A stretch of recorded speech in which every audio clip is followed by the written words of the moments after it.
You know what is interesting about people who end up alone? They never think it is their fault. They tell themselves the world is toxic, that people are shallow, that nobody understands them, that they just haven't not found their person yet. But here is the uncomfortable truth. You push everyone away. And you have gotten so good at it that you do not even realize you are doing it anymore. It is automatic now, it is a reflex. Someone gets close, and something in you activates, and suddenly they are gone. The first reason you push people away is that you have never learned to be vulnerable without using it as a weapon. Vulnerability is supposed to be about trust. It is supposed to be about letting someone see you and believing they will not hurt you. But you have turned it into something else entirely. You have weaponized it. Here's what that looks like. Someone asks you how you are doing, and you tell them something painful. You share something real. You let them in. And then the moment they try to help or offer support or get closer, because of what you just shared, you pull back. You make them feel stupid for caring. You act like they overstepped. You weaponize the vulnerability to push them away, and then blame them for not understanding you. This is a pattern that repeats over and over. You cry in front of someone. They comfort you. You feel exposed. You feel like you made a mistake. So you hurt them preemptively. You say something cruel. You remind them of their own flaws. You create distance so they cannot hurt you first. What you have actually done is taught them that getting close to you is dangerous, that your pain is a trap, that if they care about you, you will punish them for it. The people who actually stay in your life for any length of time have learned to keep a safe distance. They have learned that vulnerability from you is a test. They will fail. So they stop trying. They stop opening up. They stop reciprocating. And then you feel alone and you blame them for not being real with you. Here is the part nobody tells you.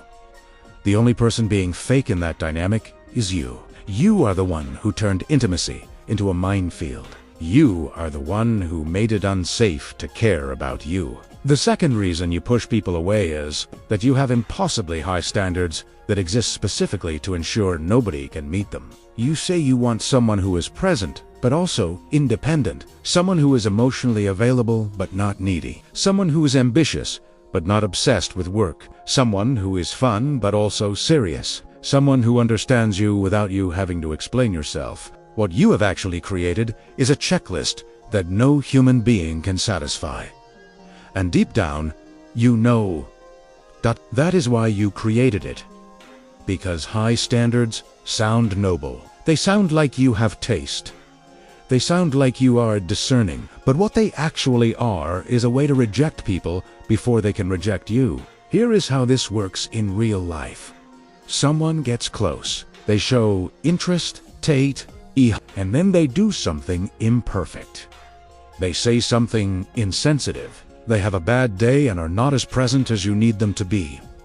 They make a mistake, and instead of addressing it like a normal person, you decide that they have revealed their true nature, that they were not actually good enough, that they were not the person you thought they were. What you are really saying is, I found a reason to leave before you can leave me. And that is what every single person in your life has figured out. They understand that you are looking for an exit. You are gathering evidence. You are building a case against them. So they stop trying, because why would they invest in someone who is already halfway out the door? Here is where most people get uncomfortable. This is not about being picky. Some of the most selective people in the world maintain deep relationships. The difference is that they address problems when they arise, instead of using them as evidence of incompatibility. They communicate, they work through things. They do not treat every flaw as proof that someone is fundamentally wrong for them. You, on the other hand, treat every problem as confirmation of what you already suspected, that they are not good enough, that they will never be good enough, and therefore you are justified in pushing them away. The third reason you push people away is that you have made yourself the center of everyone else's universe. You believe that people should understand you without explanation, that they should know what you need without you telling them, that they should be able to read your mood and adjust accordingly. And when they fail at this mind reading, you interpret it as proof that they do not actually care about you. Think about how much mental energy you spend analyzing other people's words and actions. How much time you devote to figuring out what they really meant. How you replay conversations and look for hidden slights. How you construct elaborate narratives about their intentions. You have turned other people into puzzles you are constantly trying to solve. And you expect them to do the same thing for you. You expect them to spend that much energy on understanding you. You expect them to be as interested in the depths of your psychology as you are. You expect them to prioritize you in the way you prioritize your own internal experience. But they are not you. They have their own internal worlds. They have their own problems. They do not spend hours analyzing your behavior. They do not construct elaborate theories about your motivations. And when you act hurt because they did not notice that you were upset, you are asking them to be something that no human being can be. You are asking them to not have their own life. This is exhausting for people. They start feeling like they are constantly failing you, like no matter what they do, it will never be enough. And eventually, they stop trying, not because they do not care about you, but because you have made it impossible to succeed with you. The fourth reason you push people away is that you use anger as a shield instead of as information. When someone gets close enough to hurt you, you do not feel sad or scared. You feel angry. And anger feels so much better than vulnerability. Anger feels powerful. It feels protective. So you lean into it. You snap at people. You are short with them. You bring up old grievances. You punish them for things that have nothing to do with the present moment. You create conflict because conflict is familiar. It is safe. In conflict, you are in control. Someone is trying to get close and you are lashing out and keeping them at a distance. And here is the thing about people. They can only take so much of this. They can only be snapped at so many times before they decide that it is not worth it. They can only be punished so many times for crimes they did not commit. Eventually they stop trying to get close. They stop trying to break through your anger. They stop caring. And when they do, you feel abandoned. You feel like they gave up on you. You feel like you were right all along. Nobody really wants you. Nobody is willing to stay. But what actually happened is that you trained them to leave. You weaponized your anger specifically to keep them away, and then you were surprised when it worked. Here is the part nobody tells you about this one. The anger is not protecting you. It is destroying you. It is not keeping people away because they are bad. It is keeping away people who could have actually cared about you.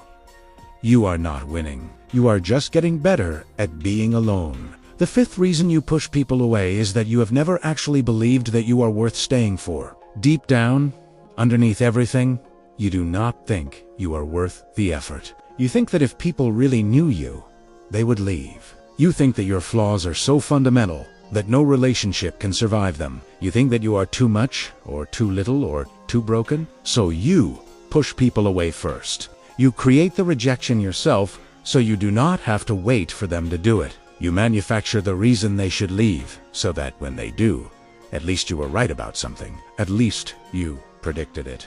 At least you had some control over the ending. This is the deepest pattern. Everything else builds on top of this one. The weaponized vulnerability, the impossible standards, the mind-reading requirements.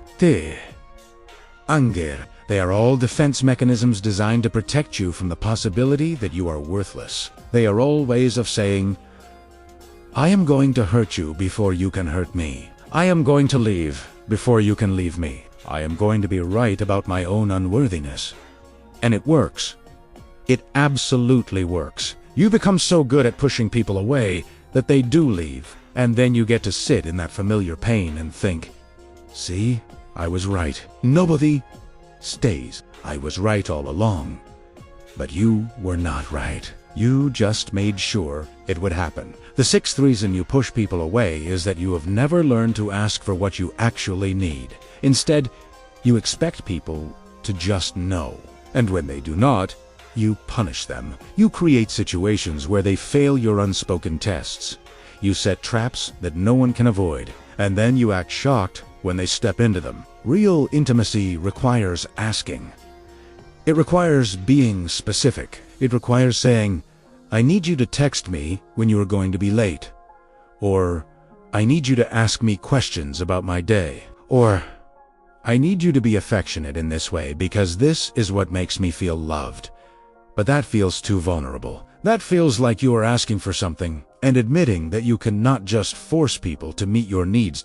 So instead, you just expect it. You get hurt when it does not happen, and you blame them for not caring enough to figure it out. Do you see how this works? Everything is set up so that they will fail. Everything is designed so that you have a reason to push them away. You are not actually trying to keep people close. You are running a system that is optimized for rejection. Here is what actually changes this. You have to decide that you are worth staying for. Not in a surface-level way where you say positive affirmations to yourself in the mirror, but in a deep, undeniable way where you actually believe it. And then you have to act like someone who believes they are worth it. Someone who is worth it does not weaponize vulnerability. They are honest about what hurts, and then they let people help them. Someone who is worth it does not set impossible standards. They accept that everyone is flawed, and they decide if they can accept this particular person is flaws. Someone who is worth it does not expect mind reading. They ask for what they need. Someone who is worth it does not use anger as a shield. They feel scared, and then they talk about it. This means being willing to be rejected. This means being willing to ask for something and have someone say no. This means being willing to open up and have someone actually see you and stay anyway. Or leave. The outcome is uncertain, and that is terrifying. So most people do not do it. Most people keep pushing people away because at least they know that ending. At least they can control it. But you are reading this. You know the pattern now. You know that you do this, and now you have a choice. You can keep doing what you have been doing and keep being alone. Or you can try something different. You can try being honest. You can try asking for what you need. You can try believing that maybe someone could actually want you. The people you push away are not leaving because you are unworthy. They are leaving because you made it clear that you did not want them to stay. So the question is, do you actually want someone to stay? Or do you just want to be right about being alone? Because those two things are not compatible. You have to choose one